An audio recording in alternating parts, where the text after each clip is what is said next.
Anyway, moving on out of the quarterbacks, other early enrollees that have been making some noise. I think you got to say Nick Singleton's probably the one who's created the most noise.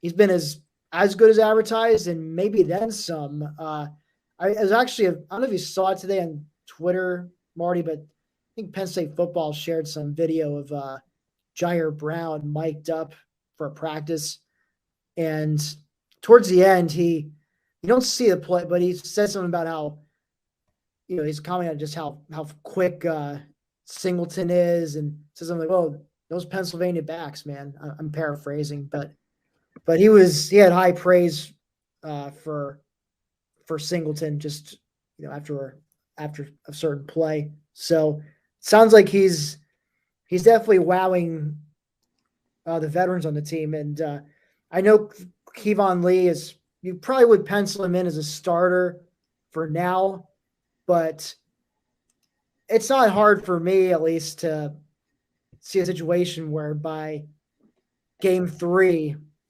Singleton just grabs those starting reins by the horns, similar to what Saquon Barkley did when he was a true freshman. Yeah, that's a comparison that in a lot of ways makes sense because, you look at Kevon Lee and you look at Akil Lynch, the running back, Saquon Barkley unseated. It's similar situations. Akil Lynch was no slouch of a running back. Kevon Lee is no slouch of a running back, but you're bringing in a generational talent. And, there have been multiple who have said, you don't want to throw the Barkley comparisons around because at Penn State, there are 2 players you never compare people to, Saquon Barkley and LeVar Arrington. But, man, it's been hard to not compare Nick Singleton to Saquon Barkley in a lot of ways. And, if Singleton comes in here and he's that good, I can't envision them going to Auburn in week 3 and Singleton not be the starter. And that's not a knock on Kevon Lee or anyone else in that running back room. It's just, if you have a running back who's that elite of a talent, you got to give him the ball. You've got to get him touches. He's going to be one of your most explosive playmakers. He's going to be one of the best all-around football players on your roster.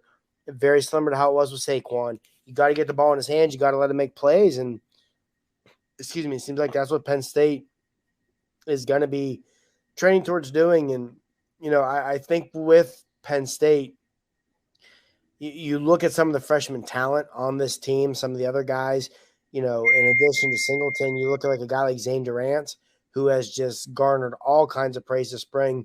He's a defensive tackle out of Florida. For Penn State fans out there, I've always compared him to a little bit bigger of a Kevin Givens.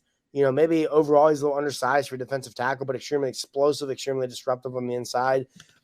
He's another guy to watch who's made a lot of noise. So it's looking like there could be multiple early contributors out of this class. So, but yeah, the biggest two have been Singleton and Durant. They both have just done nothing but garner praise. You look at wide receiver Caden Saunders. I think everyone expects him to make an impact early on also, not just as a receiver, but in the return game. And this is something we've talked about on the show, the importance of stacking top 10 to 12 type recruiting classes, because that's when you're in that elite recruiting territory. Well, Penn State just signed what was arguably the best class of the James Franklin era. And as I always say, I would say is the best class because of Drew Aller. And the last time they signed a class of this caliber was a 2018 class. And you saw Micah Parsons, you saw Jahan Dotson, you saw Odafe Owe, all these guys making impacts early on. When you sign recruiting classes like this, that's what you expect. And I think that's what we're going to see in Happy Valley, not just in the spring, but more importantly into the fall.